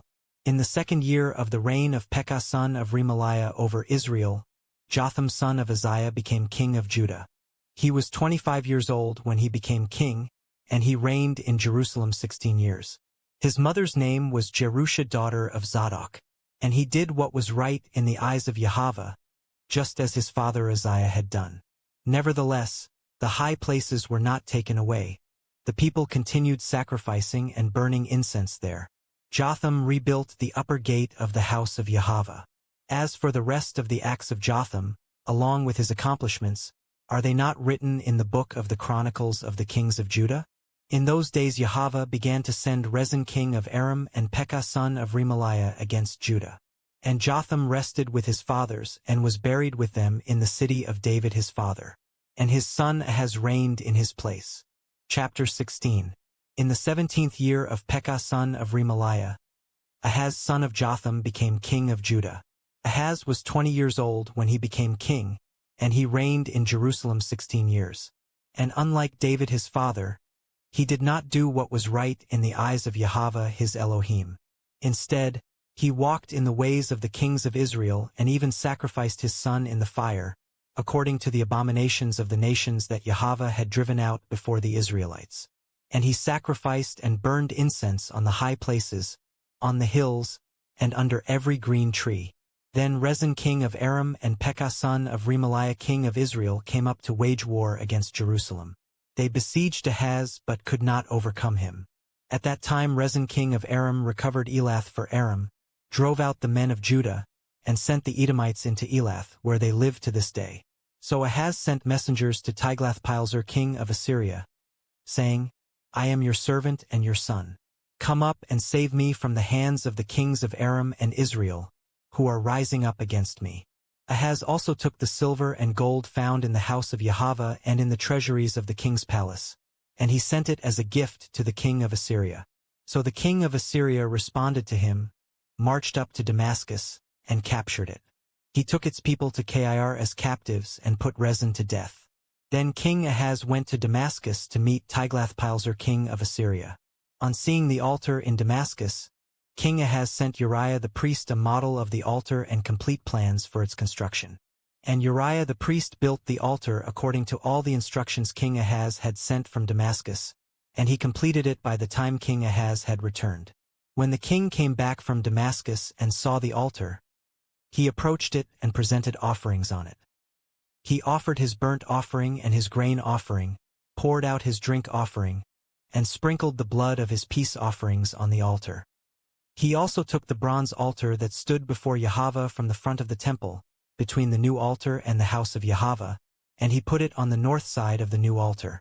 Then King Ahaz commanded Uriah the priest, offer on the great altar the morning burnt offering, the evening grain offering, and the king's burnt offering and grain offering, as well as the burnt offerings, grain offerings, and drink offerings of all the people of the land. Sprinkle on the altar all the blood of the burnt offerings and sacrifices. But I will use the bronze altar to seek guidance. So Uriah the priest did just as King Ahaz had commanded. King Ahaz also cut off the frames of the movable stands and removed the bronze basin from each of them. He took down the sea from the bronze oxen that were under it and put it on a stone base. And on account of the king of Assyria, he removed the Sabbath canopy they had built in the temple and closed the royal entryway outside the house of Yahweh. As for the rest of the acts of Ahaz, along with his accomplishments, are they not written in the book of the Chronicles of the Kings of Judah? And Ahaz rested with his fathers and was buried with them in the city of David, and his son Hezekiah reigned in his place. Chapter 17. In the 12th year of the reign of Ahaz over Judah, Hoshea son of Elah became king of Israel, and he reigned in Samaria 9 years. And he did evil in the sight of Yahweh, but not like the kings of Israel who preceded him. Shalmaneser king of Assyria attacked him, and Hoshea became his vassal and paid him tribute. But the king of Assyria discovered that Hoshea had conspired to send envoys to King So of Egypt, and that he had not paid tribute to the king of Assyria as in previous years. Therefore the king of Assyria arrested Hoshea and put him in prison. Then the king of Assyria invaded the whole land, marched up to Samaria, and besieged it for 3 years. In the 9th year of Hoshea, the king of Assyria captured Samaria and carried away the Israelites to Assyria, where he settled them in Hala, in Gozan by the Habor River, and in the cities of the Medes. All this happened because the people of Israel had sinned against Yahweh their Elohim, who had brought them out of the land of Egypt from under the hand of Pharaoh king of Egypt. They had worshipped other gods, and walked in the customs of the nations that Yahweh had driven out before the Israelites, as well as in the practices introduced by the kings of Israel. The Israelites secretly did things against Yahweh their Elohim that were not right. From watchtower to fortified city, they built high places in all their cities. They set up for themselves sacred pillars and Asherah poles on every high hill and under every green tree. They burned incense on all the high places like the nations that Yahweh had driven out before them. They did wicked things, provoking Yahweh to anger. They served idols, although Yahweh had told them, "You shall not do this thing." Yet through all his prophets and seers, Yahweh warned Israel and Judah, saying, "Turn from your wicked ways and keep my commandments and statutes, according to the entire law that I commanded your fathers and delivered to you through my servants the prophets." But they would not listen, and they stiffened their necks like their fathers, who did not believe Yahweh their Elohim. They rejected his statutes and the covenant he had made with their fathers, as well as the decrees he had given them. They pursued worthless idols and themselves became worthless, going after the surrounding nations that Yahweh had commanded them not to imitate. They abandoned all the commandments of Yahweh their Elohim and made for themselves 2 cast idols of calves and an Asherah pole. They bowed down to all the host of heaven and served Baal. They sacrificed their sons and daughters in the fire and practiced divination and soothsaying. They devoted themselves to doing evil in the sight of Yahweh, provoking him to anger. So Yahweh was very angry with Israel, and he removed them from his presence. Only the tribe of Judah remained, and even Judah did not keep the commandments of Yahweh their Elohim, but lived according to the customs Israel had introduced. So Yahweh rejected all the descendants of Israel. He afflicted them and delivered them into the hands of plunderers, until he had banished them from his presence. When Yahweh had torn Israel away from the house of David, they made Jeroboam son of Nebat king, and Jeroboam led Israel away from following Yahweh and caused them to commit a great sin. The Israelites persisted in all the sins that Jeroboam had committed and did not turn away from them. Finally, Yahweh removed Israel from his presence, as he had declared through all his servants the prophets. So Israel was exiled from their homeland into Assyria, where they are to this day. Then the king of Assyria brought people from Babylon, Cutha, Ava, Hamath, and Sepharvaim and settled them in the towns of Samaria to replace the Israelites. They took possession of Samaria and lived in its towns. Now when the settlers first lived there, they did not worship Yahweh, so he sent lions among them, which killed some of them. So they spoke to the king of Assyria, saying, "The peoples that you have removed and placed in the cities of Samaria do not know the requirements of the Elohim of the land. Because of this, he has sent lions among them, which are indeed killing them off." Then the king of Assyria commanded, "Send back one of the priests you carried off from Samaria, and have him go back to live there and teach the requirements of the Elohim of the land." Thus one of the priests they had carried away came and lived in Bethel, and he began to teach them how they should worship Yahweh. Nevertheless, the people of each nation continued to make their own gods in the cities where they had settled, and they set them up in the shrines that the people of Samaria had made on the high places. The men of Babylon made Sukkot-Benoth, the men of Cuth made Nergal, the men of Hamath made Ashima, the Avites made Nibaz and Tartak, and the Sepharvites burned their children in the fire to Adramelech and Anamelech, the gods of Sepharvaim. So the new residents worshipped Yahweh, but they also appointed for themselves priests of all sorts to serve in the shrines of the high places. They worshipped Yahweh, but they also served their own gods according to the customs of the nations from which they had been carried away. To this day they are still practicing their former customs. None of them worship Yahweh or observe the statutes, ordinances, laws, and commandments that Yahweh gave the descendants of Jacob, whom he named Israel. For Yahweh had made a covenant with the Israelites and commanded them, "Do not worship other gods or bow down to them. Do not serve them or sacrifice to them. Instead, worship Yahweh, who brought you out of the land of Egypt with great power and an outstretched arm. You are to bow down to him and offer sacrifices to him. And you must always be careful to observe the statutes, ordinances, laws, and commandments he wrote for you. Do not worship other gods. Do not forget the covenant I have made with you. Do not worship other gods, but worship Yahweh your Elohim, and he will deliver you from the hands of all your enemies.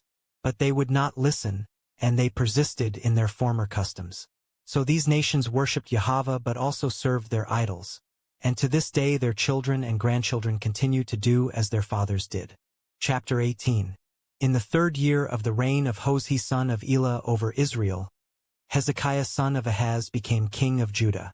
He was 25 years old when he became king, and he reigned in Jerusalem 29 years. His mother's name was Abi, the daughter of Zechariah, and he did what was right in the eyes of Yahweh, just as his father David had done. He removed the high places, shattered the sacred pillars, and cut down the Asherah poles. He also demolished the bronze snake called Nehushtan that Moses had made, for up to that time the Israelites had burned incense to it. Hezekiah trusted in Yahweh, the Elohim of Israel. No king of Judah was like him, either before him or after him. He remained faithful to Yahweh and did not turn from following him.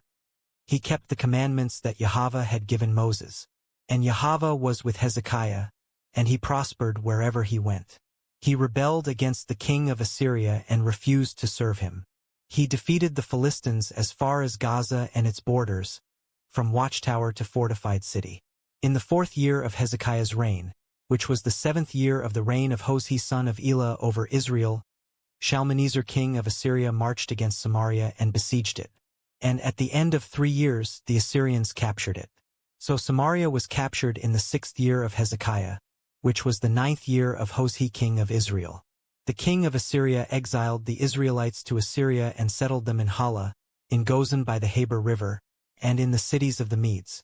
This happened because they did not listen to the voice of Yahweh their Elohim, but violated his covenant, all that Moses the servant of Yahweh had commanded, and would neither listen nor obey. In the 14th year of Hezekiah's reign, Sennacherib king of Assyria attacked and captured all the fortified cities of Judah. So Hezekiah king of Judah sent word to the king of Assyria at Lachish, saying, I have done wrong. Withdraw from me, and I will pay whatever you demand from me. And the king of Assyria exacted from Hezekiah king of Judah 300 talents of silver and 30 talents of gold. Hezekiah gave him all the silver that was found in the house of Yahweh and in the treasuries of the royal palace. At that time Hezekiah stripped the gold with which he had plated the doors and doorposts of the temple of Yahweh, and he gave it to the king of Assyria. Nevertheless, the king of Assyria sent the Tartan, the Rabsaris, and the Rabshakeh, along with a great army, from Lachish to King Hezekiah at Jerusalem. They advanced up to Jerusalem and stationed themselves by the aqueduct of the upper pool, on the road to the launderer's field.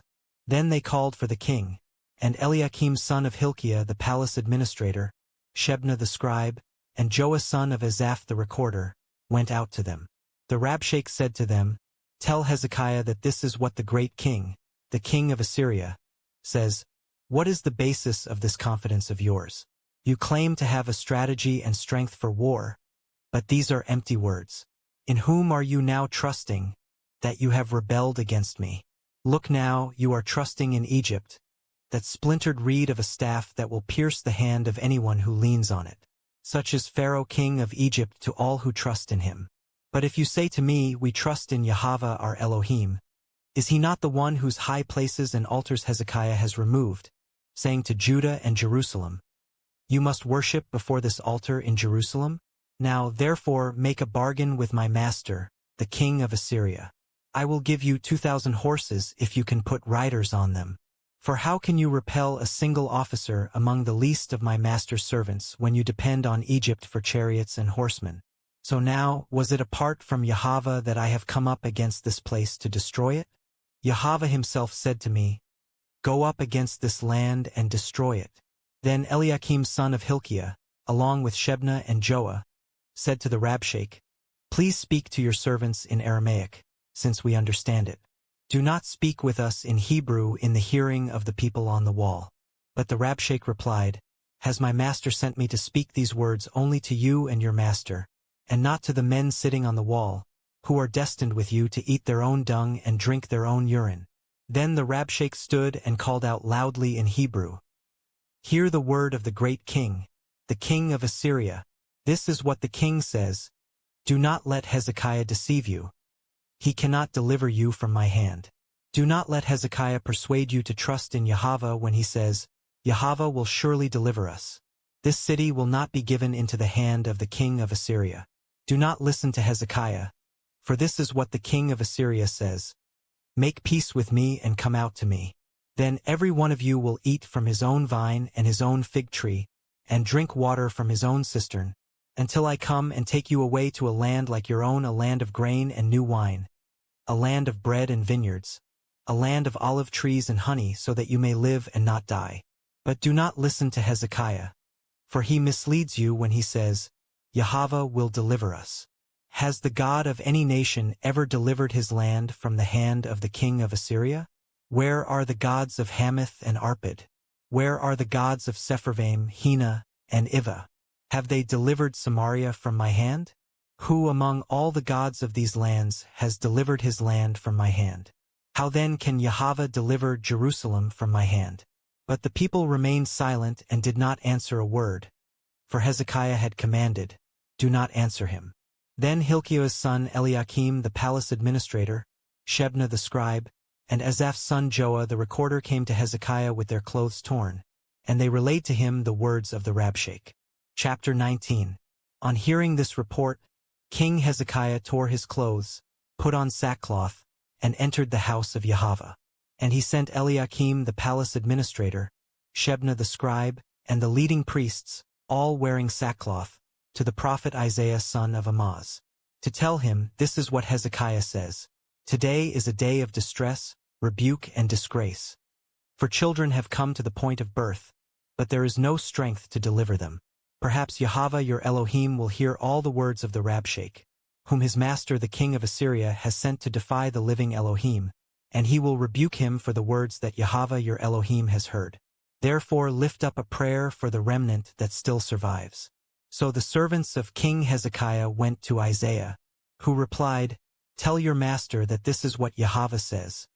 Do not be afraid of the words you have heard, with which the servants of the king of Assyria have blasphemed me. Behold, I will put a spirit in him so that he will hear a rumor and return to his own land, where I will cause him to fall by the sword. When the Rabshakeh heard that the king of Assyria had left Lachish, he withdrew and found the king fighting against Libnah. Now Sennacherib had been warned about Tirhakah king of Cush. Look, he has set out to fight against you. So Sennacherib again sent messengers to Hezekiah, saying, Give this message to Hezekiah king of Judah. Do not let your Elohim, in whom you trust, deceive you by saying that Jerusalem will not be delivered into the hand of the king of Assyria. Surely you have heard what the kings of Assyria have done to all the other countries, devoting them to destruction. Will you then be spared? Did the gods of the nations destroyed by my fathers rescue those nations, the gods of Gozan, Haran, and Rezeph, and of the people of Eden in Telassar? Where are the kings of Hamath, Arpad, Sepharvaim, Hena, and Ivah? So Hezekiah received the letter from the messengers, read it, and went up to the house of Yahweh and spread it out before Yahweh. And Hezekiah prayed before Yahweh, O Yahweh, Elohim of Israel, enthroned between the cherubim, you alone are Elohim over all the kingdoms of the earth. You made the heavens and the earth. Incline your ear, O Yahweh, and hear. Open your eyes, O Yahweh, and see. Listen to the words that Sennacherib has sent to defy the living Elohim. Truly, O Yahweh, the kings of Assyria have laid waste these nations and their lands. They have cast their gods into the fire and destroyed them, for they were not gods, but only wood and stone, the work of human hands. And now, O Yahweh our Elohim, please save us from his hand, so that all the kingdoms of the earth may know that you alone, O Yahweh our Elohim. Then Isaiah son of Amoz sent a message to Hezekiah. This is what Yahweh, the Elohim of Israel, says. I have heard your prayer concerning Sennacherib king of Assyria. This is the word that Yahweh has spoken against him. The virgin daughter of Zion despises you and mocks you. The daughter of Jerusalem shakes her head behind you. Whom have you taunted and blasphemed? Against whom have you raised your voice and lifted your eyes in pride? Against the Holy One of Israel.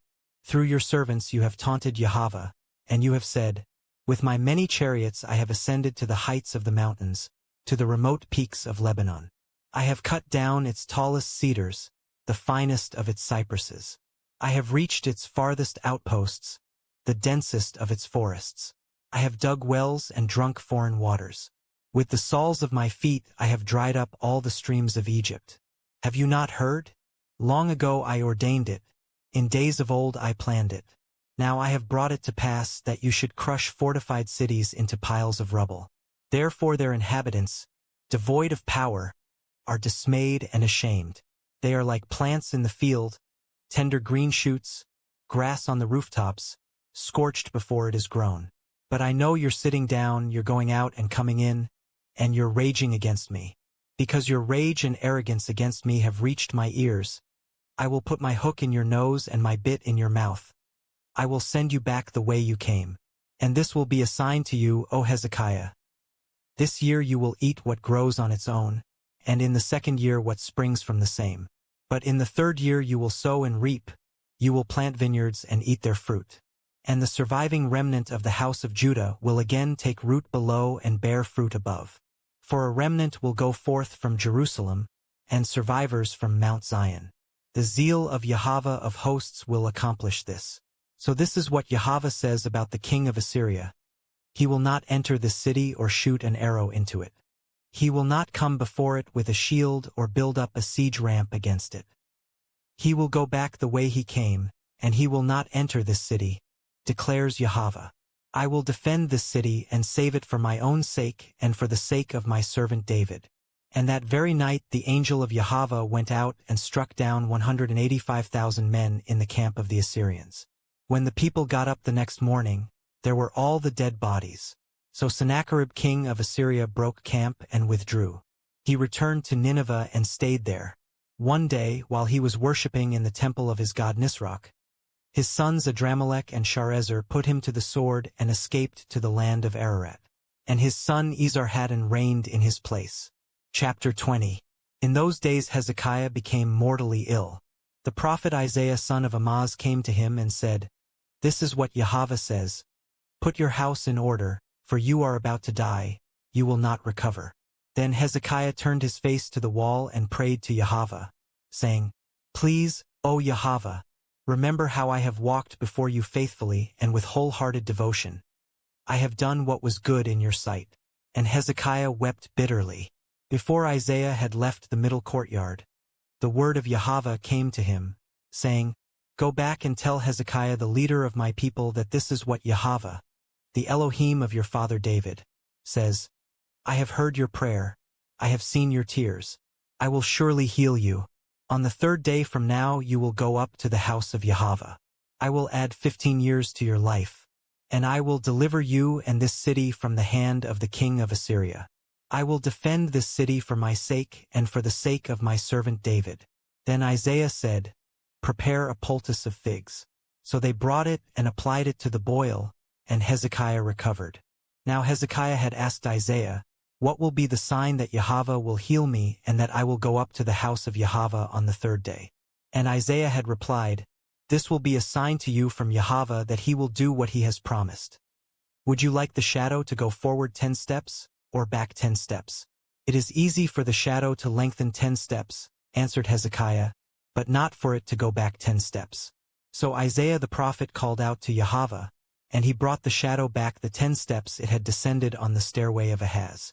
At that time Merodach-Baladan son of Baladan king of Babylon sent letters and a gift to Hezekiah, for he had heard about Hezekiah's illness. And Hezekiah received the envoys and showed them all that was in his treasure house, the silver, the gold, the spices, and the precious oil, as well as his armory, all that was found in his storehouses. There was nothing in his palace or in all his dominion that Hezekiah did not show them. Then the prophet Isaiah went to King Hezekiah and asked, Where did those men come from, and what did they say to you? They came from a distant land, Hezekiah replied, From Babylon. What have they seen in your palace? Isaiah asked. They have seen everything in my palace, answered Hezekiah. There is nothing among my treasures that I did not show them. Then Isaiah said to Hezekiah, Hear the word of Yahweh. The time will surely come when everything in your palace and all that your fathers have stored up until this day will be carried off to Babylon. Nothing will be left, says Yahweh. And some of your descendants, your own flesh and blood, will be taken away to be eunuchs in the palace of the king of Babylon. But Hezekiah said to Isaiah, The word of Yahweh that you have spoken is good. For he thought, Will there not at least be peace and security in my lifetime? As for the rest of the acts of Hezekiah, along with all his might and how he constructed the pool and the tunnel to bring water into the city, are they not written in the book of the Chronicles of the Kings of Judah? And Hezekiah rested with his fathers, and his son Manasseh reigned in his place. Chapter 21. Manasseh was 12 years old when he became king, and he reigned in Jerusalem 55 years. His mother's name was Hephzibah, and he did evil in the sight of Yahweh by following the abominations of the nations that Yahweh had driven out before the Israelites.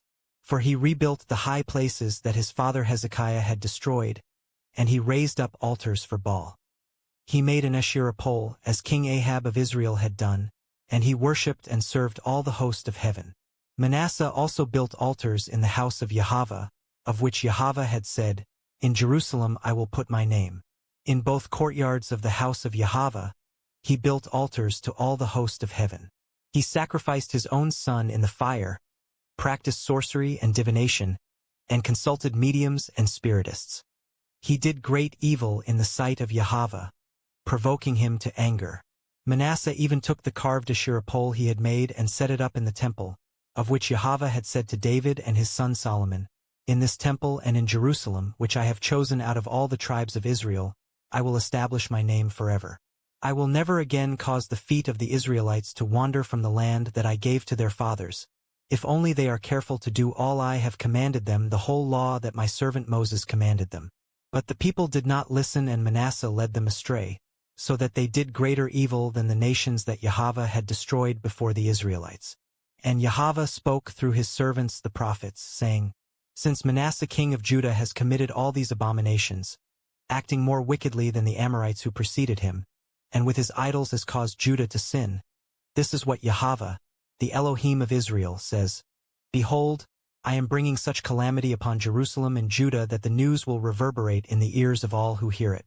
I will stretch out over Jerusalem the measuring line used against Samaria and the plumb line used against the house of Ahab, and I will wipe out Jerusalem as one wipes out a bowl, wiping it and turning it upside down. So I will forsake the remnant of my inheritance and deliver them into the hands of their enemies.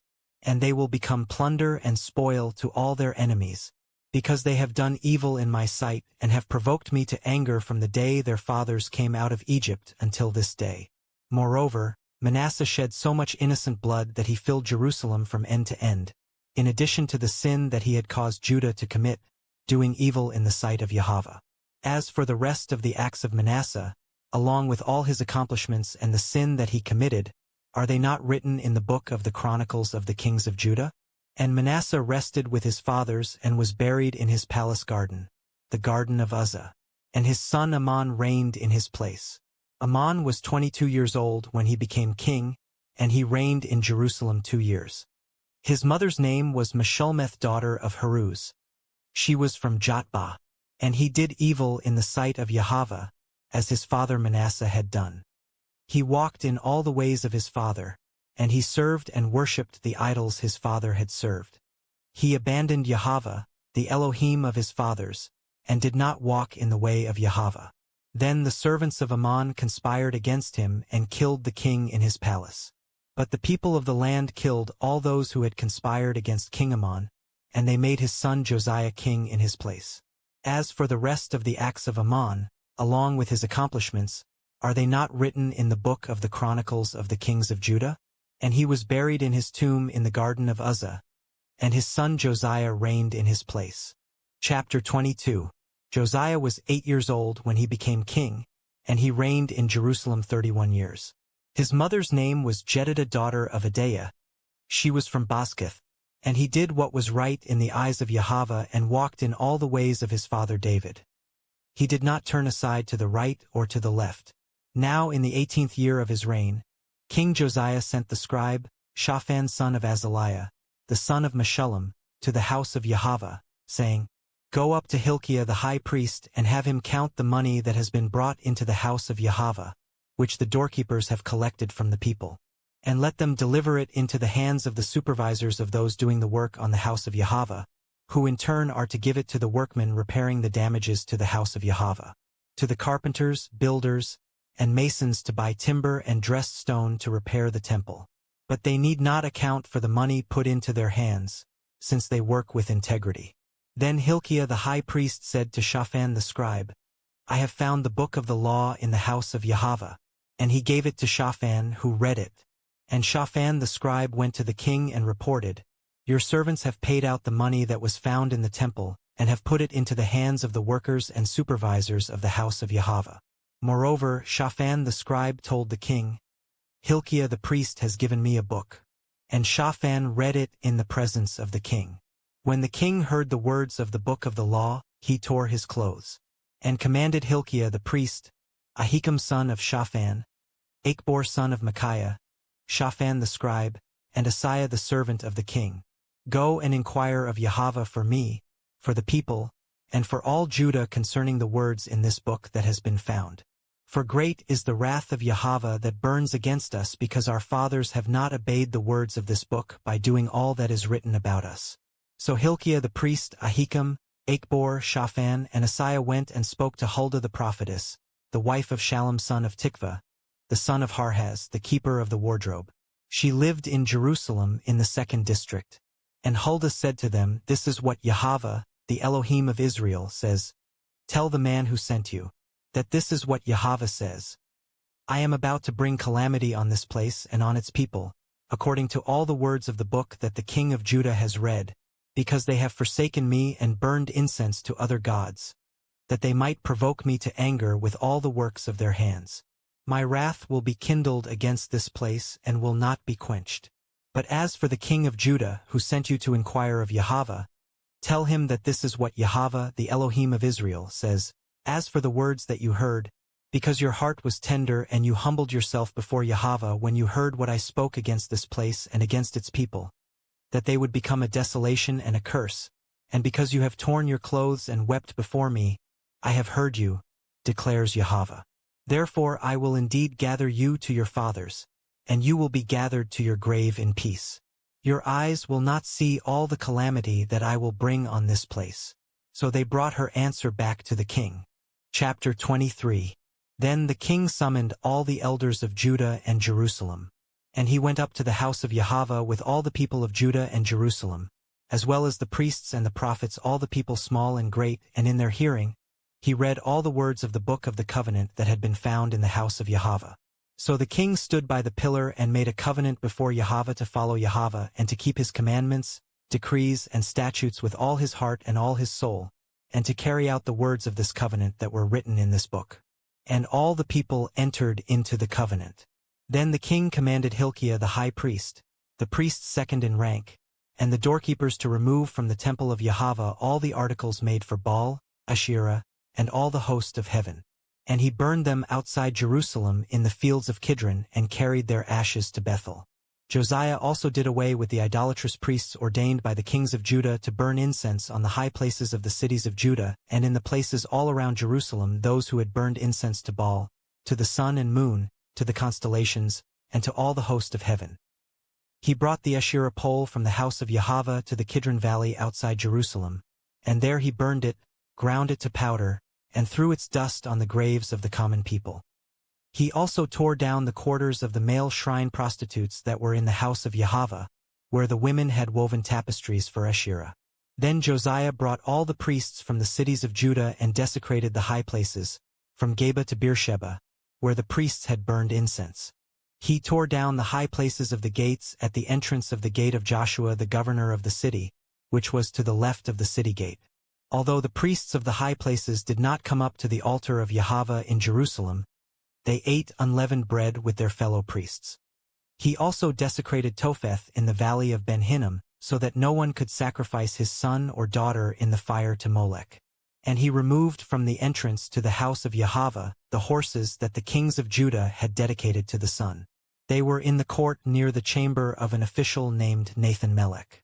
And Josiah burned up the chariots of the sun. He pulled down the altars that the kings of Judah had set up on the roof near the upper chamber of Ahaz, and the altars that Manasseh had set up in the two courtyards of the house of Yahweh. The king pulverized them there and threw their dust into the Kidron Valley. The king also desecrated the high places east of Jerusalem, to the south of the Mount of Corruption, which King Solomon of Israel had built for Ashtoreth the abomination of the Sidonians, for Chemosh the abomination of the Moabites, and for Milcom the abomination of the Ammonites. He smashed the sacred pillars to pieces, cut down the Asherah poles, and covered the sites with human bones. He even pulled down the altar at Bethel, the high place set up by Jeroboam son of Nebat, who had caused Israel to sin. Then he burned the high place, ground it to powder, and burned the Asherah pole. And as Josiah turned, he saw the tombs there on the hillside, and he sent someone to take the bones out of the tombs, and he burned them on the altar to defile it, according to the word of Yahweh proclaimed by the man of Elohim who had foretold these things. Then the king asked, "What is this monument I see?" And the men of the city replied, "It is the tomb of the man of Elohim who came from Judah and pronounced these things that you have done to the altar of Bethel." "Let him rest," said Josiah. "Do not let anyone disturb his bones." So they left his bones undisturbed, along with those of the prophet who had come from Samaria. Just as Josiah had done at Bethel, so also in the cities of Samaria, he removed all the shrines of the high places set up by the kings of Israel who had provoked Yahweh to anger. On the altars he slaughtered all the priests of the high places, and he burned human bones on them. Then he returned to Jerusalem. The king commanded all the people, "Keep the Passover of Yahweh your Elohim, as it is written in this book of the covenant." No such Passover had been observed from the days of the judges who had governed Israel through all the days of the kings of Israel and Judah. But in the 18th year of Josiah's reign, this Passover was observed to Yahweh in Jerusalem. Furthermore, Josiah removed the mediums and spiritists, the household gods and idols, and all the abominations that were seen in the land of Judah and in Jerusalem. He did this to carry out the words of the law written in the book that Hilkiah the priest had found in the house of Yahweh. Neither before nor after Josiah was there any king like him, who turned to Yahweh with all his heart and with all his soul and with all his strength, according to all the law of Moses. Nevertheless, Yahweh did not turn away from the fury of his burning anger, which was kindled against Judah because of all that Manasseh had done to provoke him to anger. For Yahweh had said, "I will remove Judah from my sight, just as I removed Israel. I will reject this city Jerusalem, which I chose, and the temple of which I said, My name shall be there." As for the rest of the acts of Josiah, along with all his accomplishments, are they not written in the book of the Chronicles of the kings of Judah? At the end of Josiah's reign, Pharaoh Necho king of Egypt marched up to help the king of Assyria at the Euphrates River. King Josiah went out to confront him, but Necho faced him and killed him at Megiddo. From Megiddo his servants carried his body in a chariot, brought him to Jerusalem, and buried him in his own tomb. Then the people of the land took Jehoahaz son of Josiah, anointed him, and made him king in place of his father. Jehoahaz was 23 years old when he became king, and he reigned in Jerusalem 3 months. His mother's name was Hamutal daughter of Jeremiah. She was from Libnah. And he did evil in the sight of Yahweh, just as his fathers had done. And Pharaoh Necho imprisoned Jehoahaz at Riblah in the land of Hamath, so that he could not reign in Jerusalem, and he imposed on Judah a levy of 100 talents of silver and a talent of gold. Then Pharaoh Necho made Eliakim son of Josiah king in place of his father Josiah, and he changed Eliakim's name to Jehoiakim. But Necho took Jehoahaz and carried him off to Egypt, where he died. So Jehoiakim paid the silver and gold to Pharaoh Necho, but to meet Pharaoh's demand he taxed the land and exacted the silver and the gold from the people, each according to his wealth. Jehoiakim was 25 years old when he became king, and he reigned in Jerusalem 11 years. His mother's name was Zebidah daughter of Pedaiah. She was from Rumah, and he did evil in the sight of Yahweh, just as his fathers had done. Chapter 24. During Jehoiakim's reign, Nebuchadnezzar king of Babylon invaded. So Jehoiakim became his vassal for 3 years, until he turned and rebelled against Nebuchadnezzar. And Yahweh sent Chaldean, Aramean, Moabite, and Ammonite raiders against Jehoiakim in order to destroy Judah, according to the word that Yahweh had spoken through his servants the prophets. Surely this happened to Judah at Yahweh's command, to remove them from his presence because of the sins of Manasseh and all that he had done, and also for the innocent blood he had shed. For he had filled Jerusalem with innocent blood, and Yahweh was unwilling to forgive. As for the rest of the acts of Jehoiakim, along with all his accomplishments, are they not written in the book of the Chronicles of the Kings of Judah? And Jehoiakim rested with his fathers, and his son Jehoiakim reigned in his place. Now the king of Egypt did not march out of his land again, because the king of Babylon had taken all his territory, from the brook of Egypt to the Euphrates River. Jehoiakim was 18 years old when he became king, and he reigned in Jerusalem 3 months. His mother's name was Nehushta, daughter of Elnathan. She was from Jerusalem, and he did evil in the sight of Yahweh, just as his father had done. At that time the servants of Nebuchadnezzar king of Babylon marched up to Jerusalem, and the city came under siege. And Nebuchadnezzar king of Babylon came to the city while his servants were besieging it. Jehoiakim king of Judah, his mother, his servants, his commanders, and his officials all surrendered to the king of Babylon. So in the 8th year of his reign, the king of Babylon took him captive. As Yahweh had declared, Nebuchadnezzar also carried off all the treasures from the house of Yahweh and the royal palace, and he cut into pieces all the gold articles that Solomon king of Israel had made in the temple of Yahweh. He carried into exile all Jerusalem all the commanders and mighty men of valor, all the craftsmen and metalsmiths, 10,000 captives in all. Only the poorest people of the land remained. Nebuchadnezzar carried away Jehoiakim to Babylon, as well as the king's mother, his wives, his officials, and the leading men of the land. He took them into exile from Jerusalem to Babylon. The king of Babylon also brought into exile to Babylon all 7,000 men of valor, and 1,000 craftsmen and metalsmiths, all strong and fit for battle. Then the king of Babylon made Mattaniah, Jehoiakim's uncle, king in his place, and changed his name to Zedekiah.